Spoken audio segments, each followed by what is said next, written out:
Olá, meus amados, que a maravilhosa graça e a paz do Senhor Jesus, e mais uma vez, possa penetrar a sua vida. E esse dia possa ser um dia de bênção, um dia de graça sobre a sua casa, a sua família, e tudo que você faça nessa semana possa ser abençoado. O propósito de estarmos aqui mais uma vez é para trazer a palavra do Senhor de edificação para a sua vida, para o seu coração. E nessa oportunidade, eu quero estar falando sobre o que é preciso para ser salvo. Bom, essa pergunta quem fez foi um jovem rico lá em Lucas 18, quando ele para Jesus e pergunta: bom mestre, o que farei para herdar a vida eterna? Essa pergunta, amados, é uma pergunta muito pertinente aos nossos dias de hoje, já que nós estamos vivendo dias em que nós estamos completamente despreocupados com a vida eterna. Nós não estamos tão preocupados com a volta de Jesus, com o céu. E essa pergunta, nesse dia, acaba nos trazendo uma reflexão sobre a nossa necessidade, nossa preocupação de buscar a salvação diariamente. E, amados, quando esse jovem faz essa pergunta, ele não está preocupado exatamente com a sua salvação. Mas quando ele pergunta a Jesus, ele fala: eu sou um homem bom, eu tenho muitas posses. Pois quando Jesus ele manda com que o jovem obedeça a pai e mãe, honre ao seu próximo, ele dá uma lista dos 10 mandamentos, e aquele jovem ele diz: mas tudo isso, desde a minha infância, eu tenho praticado.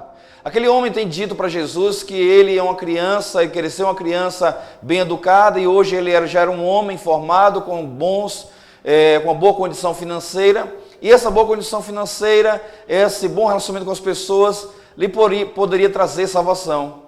Então Jesus, mais forte ainda, ele chega para o jovem e responde a pergunta com a outra pergunta. Então, você pode vender tudo que você tem e dar aos pobres? Aquele homem agora começa a ir para casa entristecido em seu silêncio, porque ele diz: não, agora eu não posso.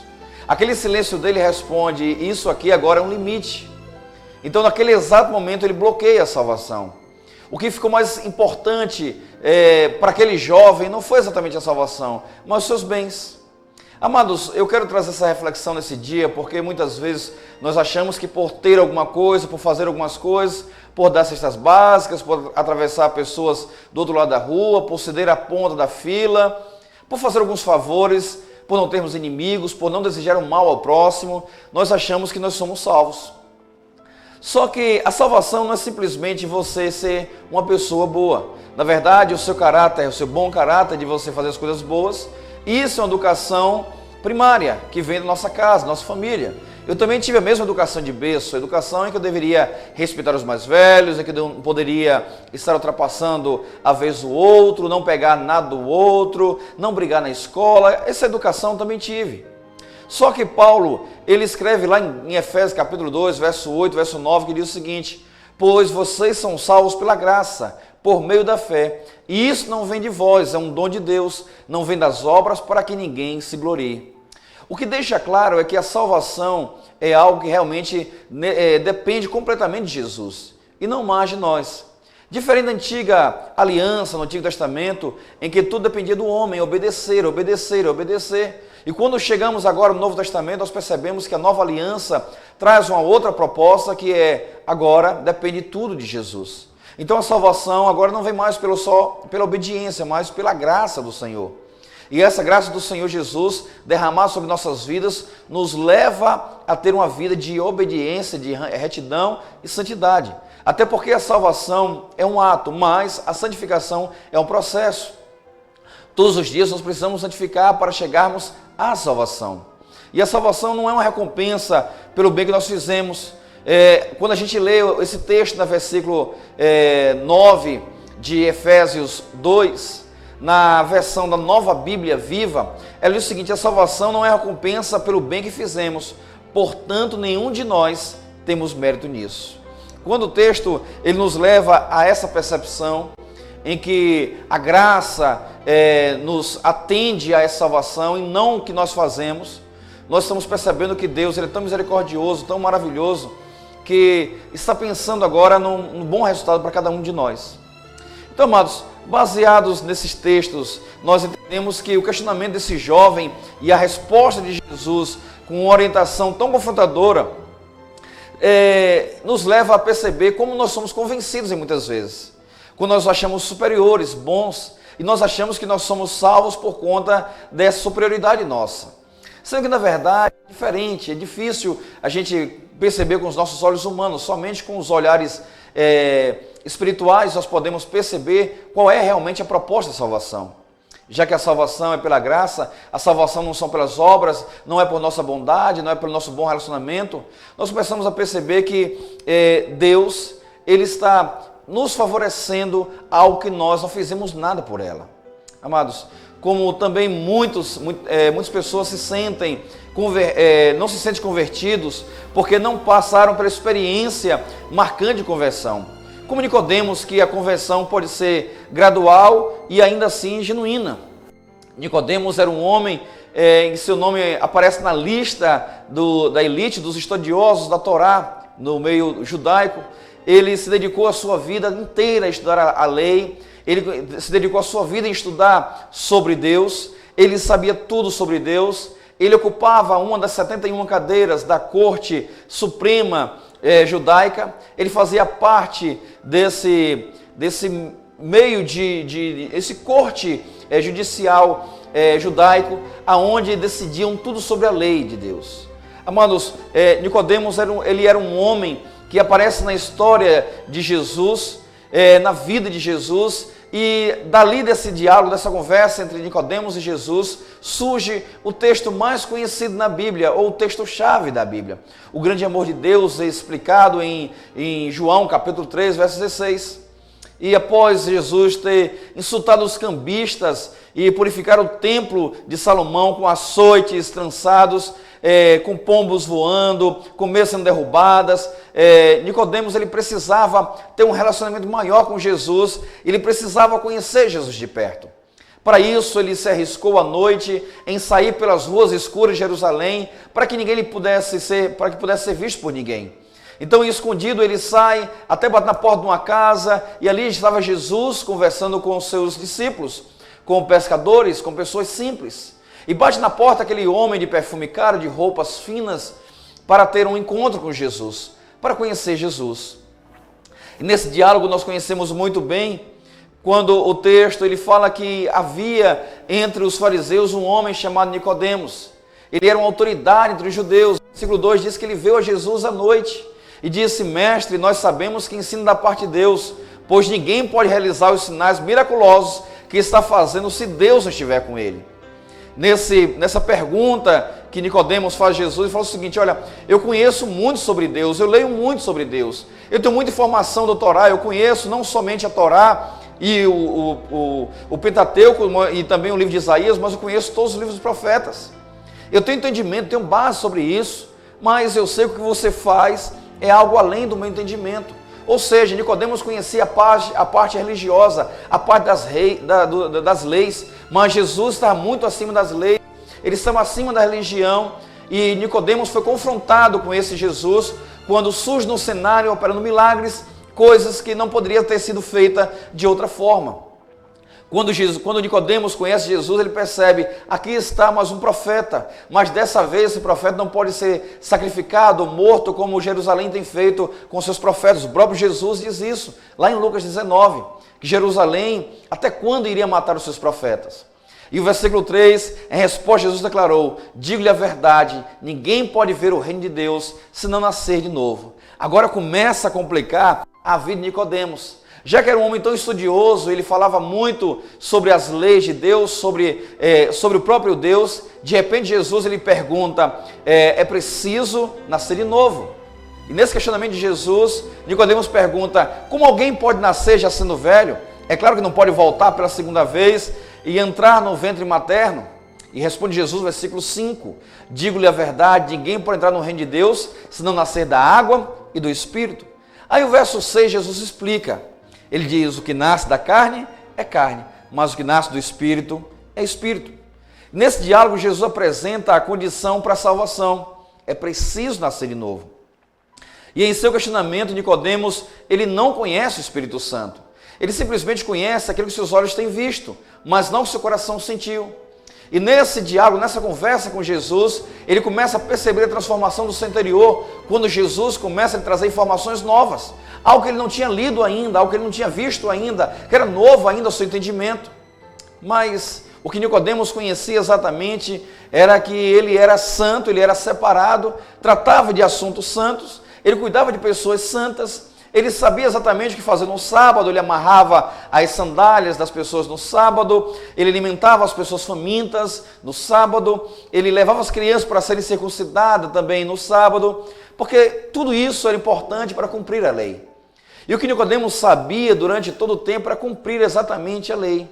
Existem pessoas no nosso meio em que vivem exatamente assim, pessoas que estão debaixo da tão sufocante lei, para tentar obedecer, sendo que na verdade estamos vivendo hoje um período da graça, onde nós obedecemos não por um sacrifício, mas nós obedecemos por uma renúncia, por um amor, aonde nós percebemos que o próprio Jesus, ele convida: se você quiser me seguir, se quiser vir após mim, abra mão de si mesmo, das suas vontades, tome a sua cruz diariamente e siga-me. E quando nós percebemos que abrir mão de tudo, exatamente renunciar ao passado, é dizer: eu te sigo, porque o que importa para mim é fazer a tua vontade e não mais a minha vontade. É exatamente o que Paulo fala: já não vivo mais eu, mas Cristo vive em mim. Essa vida que nós vivemos hoje, nós vivemos pela fé no Filho de Deus, o qual nos amou, morreu por todos nós e está preparando lugar para cada um de nós. Amados, essa forma de Nicodemos servir a Deus era somente debaixo de uma lei. Mas Jesus, ele faz uma divisão dicotômica entre o espírito e o físico. Ele separa o que é carne, o que é espírito. E a partir dali, agora Jesus começa a apresentar a Nicodemos o novo nascimento.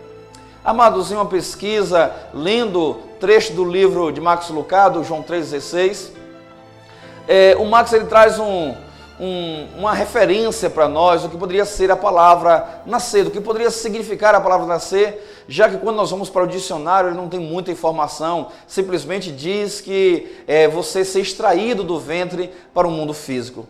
E segundo Max, nascer é o esforço do nascimento total da mãe e não da criança. A mãe leva todo o mérito, pois seu filho mal consegue respirar sem a ajuda de um cordão umbilical. Então, nascer, segundo essa visão, essa concepção, é exatamente fazer um esforço para que essa criança possa nascer. Todo o mérito vem da mãe. Os elogios, as medalhas não vêm para a criança, mas sim para a mãe. O médico não fala: parabéns, bebê, você se esforçou muito, mas sim: parabéns, mamãe, o seu filho nasceu, você conseguiu. É uma vitória da mãe. E assim nós percebemos com essa visão que assim como o filho não tem um mérito em seu nascimento, nós também não temos mérito algum diante de Deus. Se nós somos filhos, por intermédio de Jesus, nós não alcançamos mérito nenhum de salvação, a não ser por conta desse grande esforço de Deus. E o renascimento espiritual requer que um pai ou uma mãe seja capaz de trazer a vida ao filho, ou seja, trazer de volta, renovar essa vida. Quando Jesus apresenta a Nicodemos o novo nascimento, ele está falando o seguinte: olha, a partir de agora eu te apresento algo que você não conhece. Assim eu gostaria de tratar sobre esse assunto para você nesse dia. E quando se fala de nascer, nós percebemos que é um esforço em trazer a vida. E já de novo, já vem uma palavra da linguagem grega e oferece duas opções para todos nós. A primeira é o palim, que significa a repetição do ato, ou seja, refazer o que já foi feito antes. E tem a segunda opção da palavra anotim, que significa que também descreve a mesma coisa, que também refaz o que foi feito antes, só que dessa vez ela exige uma fonte original e repetitiva, e diz um outro significado. É como se dissesse assim que algo que venha do lugar mais alto, ou seja, uma coisa que vem dos céus, ou da parte de Deus. Em outras palavras, aquele trabalho da primeira vez, Deus volta a fazer novamente. Jesus, ele se apodera dessa palavra, do anotim, foi essa que ele escolheu. Então, se a gente for por essa linha de raciocínio, nós podemos perceber o seguinte, que nascer, Deus faz um esforço. E de novo, Deus restaura o que foi feito antes. E quando a gente completa a frase, nós percebemos novo nascimento Deus se esforça para restaurar a sua vida. E esse esforço da parte de Deus, que ainda nós iremos continuar a falar sobre isso, já que nós não podemos contar com a força do eu, mas com o grande milagre de Deus. A pergunta de Nicodemos, no versículo 9, como pode ser isso? Ele pergunta a Jesus, como é que pode ser isso? A resposta de Jesus é com o texto de João, capítulo 3, verso 16. Ele fala, porque Deus amou o mundo. Como pode ser isso? Porque Deus amou o mundo. Estamos falando de um grande amor, de um amor extravagante, de um amor grandioso, de um amor forte, em que ele fala, Deus amou o mundo de uma forma tão maravilhosa, que entregou o seu único filho, até esse momento o único filho, para que morresse pela humanidade, para que o mundo não se perdesse. Porque depois disso, depois que Jesus Cristo morre, ressuscita, nós começamos a perceber que nós não somos, Jesus não é mais o Filho unigênito, mas o primogênito do Pai. Pois nós também fomos resgatados, comprados, selados, adquiridos por Jesus. E agora nós também somos filhos de Deus. Deixamos de ser criatura de Deus e passamos a ser filho de Deus. Mas é claro que é preciso aceitar esse Jesus como seu único, suficiente Salvador. É necessário que você nasça de novo para ter esse encontro com a vida. É necessário que você possa viver exatamente a proposta de Jesus, que está lá em João 3,16. Deus amou o mundo de tal maneira que entregou o seu Filho unigênito para que todo aquele que nele crer não pereça, mas tenha vida eterna. E essa palavra de Jesus, irmãos, é uma palavra que veio de uma forma forte. E se nós pararmos um pouco nesse versículo 16, nós podemos pensar que motivo Deus tem para nos amar. Ele poderia nos castigar, Ele poderia nos maltratar, Ele poderia nos isolar, Ele poderia nos excluir. Já que quando Deus levanta Eva e levanta Adão, Ele forma uma família entre ambos, e esse casal para gerar filhos, e Ele diz no verso 18 de Gênesis capítulo 1, cresçam, frutifiquem, multipliquem-se, ou seja, expandam, cresçam sobre a terra, pai de muitas nações. Só que essa família se corrompeu, essa família se perdeu. E aí então Deus agora pega Abraão e chama o pai da fé. E lá no capítulo 12 de Gênesis, Deus abençoa Abraão e diz, a partir da sua família, todas as outras famílias da terra serão abençoadas. E aqui naquele momento Deus agora, Ele coloca um povo dentro de um outro povo. Ou seja, dentro do Demos, Deus cria o Laós. Ou seja, o Demos significa povo. E o Laós, o povo escolhido. Então, dentro de um povo, existe um outro povo selecionado por Deus. Só que João, capítulo 1, versículo 11, diz que Jesus veio para os seus, mas os seus não receberam. Veio um grande projeto de Deus em cima de tudo isso, em que o judeu pudesse rejeitar a Jesus, para que Jesus pudesse morrer por toda a humanidade. Para que Jesus pudesse conquistar não somente o judeu, o povo escolhido, mas que pudesse agora abrir para um povo que não tinha conhecimento da salvação, mas que teve pela maravilhosa graça do Senhor Jesus. E hoje nós temos o Espírito Santo de Deus que nos move a isso. Amados irmãos em Cristo Jesus, se você um dia fez uma aliança com o Senhor e Salvador da sua vida, agradeça a Ele todos os dias. Se você ainda não teve essa oportunidade, faça ainda hoje. É uma grande oportunidade para você, se você está me vendo nesse momento, assistindo essa ministração, que você possa parar e analisar quem é você. Eu tenho certeza que a sua vida não está bem financeiramente, a sua vida conjugal também não está boa, seus amigos também não estão lhe ajudando muito, você se encontra sozinho, porque o grande vazio do homem é preenchido pela presença de Deus. E Deus é esse Deus maravilhoso que quando Ele teve a oportunidade de julgar você e condenar você, Ele te amou. Pois é o texto de João 3,16 que diz isso. Ele nos amou. Amou tanto enviando o seu próprio Filho Jesus para morrer por cada um de nós. Nós não somos pessoas boas, nós somos pessoas prepotentes como esse jovem rico, que que nós achamos que por obedecer às regras que nos são impostas, nós somos pessoas boas. Por pagar as nossas contas em dias, nós somos pessoas boas. Por não maltratar animais na rua, nós somos pessoas boas. Por não brigar com ninguém, nós somos pessoas boas. Na verdade, nós evitamos falar com as pessoas para não brigar com elas, para não entrar em contenda, em contrito com elas. Então, para a gente viver bem com as pessoas, é melhor não conversar com elas. É melhor ver nosso mundo vazio e solitário. Mas é nesse vazio e solitário que Deus quer entrar. É nesse espaço aberto aonde Deus quer manifestar a glória dele na sua vida. É claro que essa experiência você só pode ter se você tiver um encontro com ele, se você o convidar. Então, o que poderia ser para esse Deus em ter um encontro com cada um de nós? Ele teria como uma oportunidade de sentar na sua frente e te condenar e dizer tudo que você fez de errado e dizer para você que ele não te aceita porque você errou mais do que você acertou, de que você realmente não tem valor algum, mas que ele estaria colocando um valor na sua vida. Esse Deus que tem encontro com pecadores, ele ama o pecador. Ele ama a mim e a você. Então, o que nós precisamos para ser salvos? Nós ainda estamos nesse questionamento. Qual é a nossa necessidade de salvação? Porque nós precisamos ser salvos. E para quê? Ou o que precisamos fazer para sermos salvos? Isso não depende mais de nós, mas depende completamente de Jesus. Então nós vamos continuar. Ainda no capítulo 3 de João, nesse encontro com Nicodemos, o capítulo que marcou realmente a nossa história, a gente vai juntos lermos. Verso 17. Pois Deus enviou o seu Filho ao mundo, não para condenar o mundo, mas para que o mundo fosse salvo por meio dele. Quem nele crê não é condenado, mas quem não crê já está condenado, por não crer no nome do Filho de Deus, o unigênito. Nesses dois versículos nós percebemos que Deus ele envia o seu Filho não para prestar contas ou para pedir contas de alguém, mas para salvar a humanidade, salvar através do sacrifício. E o texto 18 diz o seguinte: quem nele crê, quem não crer nele já está condenado, mas aquele que crê já está salvo. Crer, a palavra crer no grego original significa abandonar tudo e seguir. Na verdade, é aí que entra a renúncia, é aí que entra a sua luta diária. É aí que entra as suas batalhas, quando você precisa abrir mão daquilo que você tem como tesouro para você. Sendo que o único tesouro que o ser humano deve ter é a salvação.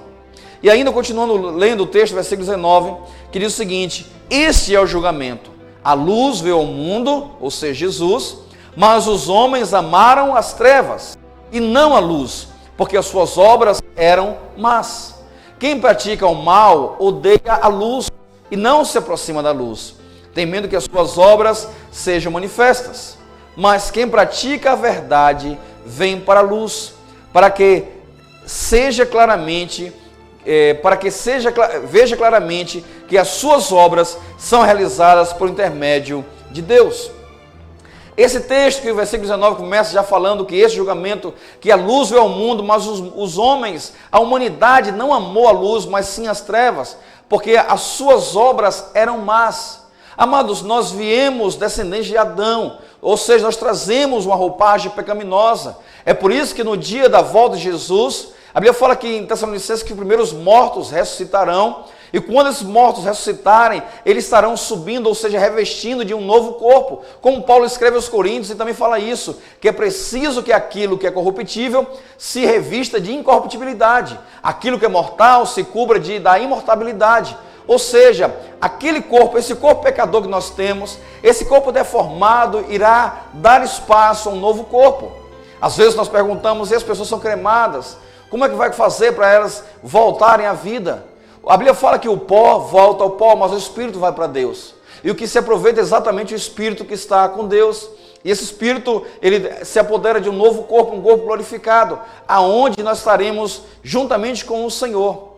Amados irmãos em Cristo Jesus, essa nossa mentalidade pecadora, essa nossa visão pecadora, esse nosso corpo mortal e pecador, que a cada dia vai envelhecendo, ou seja, se decompondo, esse corpo mortal, ele precisa abrir espaço, mas essa geração, essa herança que nós recebemos de Adão, é uma herança de pecados, onde nos leva a nos influenciar com o mal. Então, quando nós achamos que fazemos alguma coisinha boa, nós merecemos confetes e festas.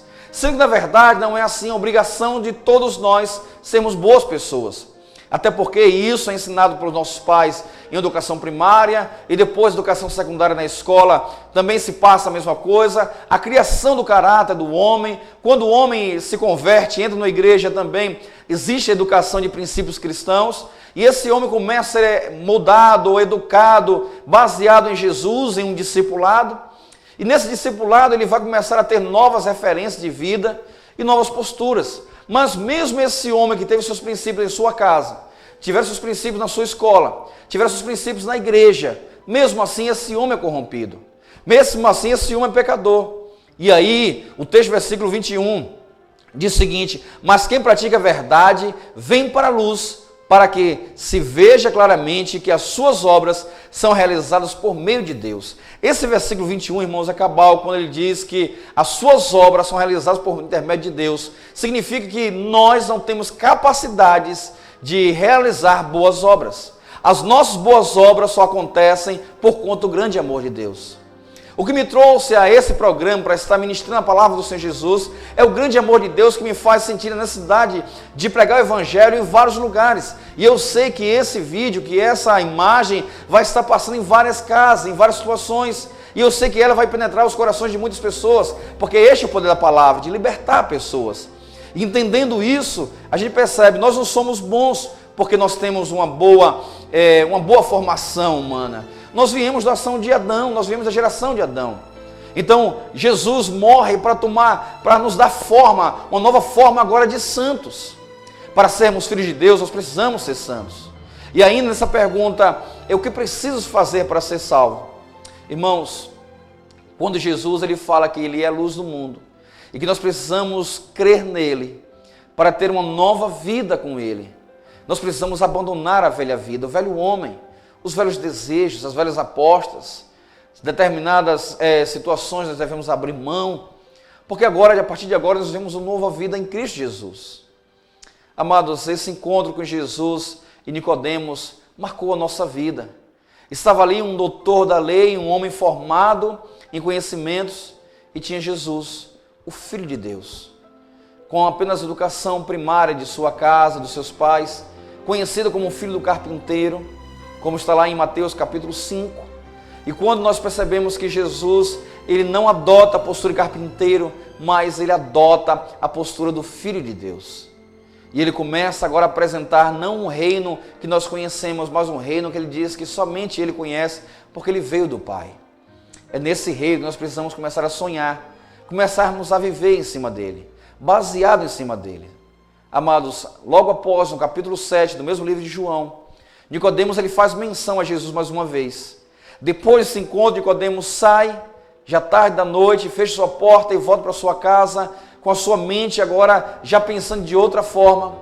E lá no capítulo 7, versículo 50, Nicodemos diz, quando Jesus ele é chamado pelos fariseus para entrar em condenação, e Nicodemos ele pergunta àqueles homens, verso 51, a nossa lei condena alguém sem primeiro um julgamento?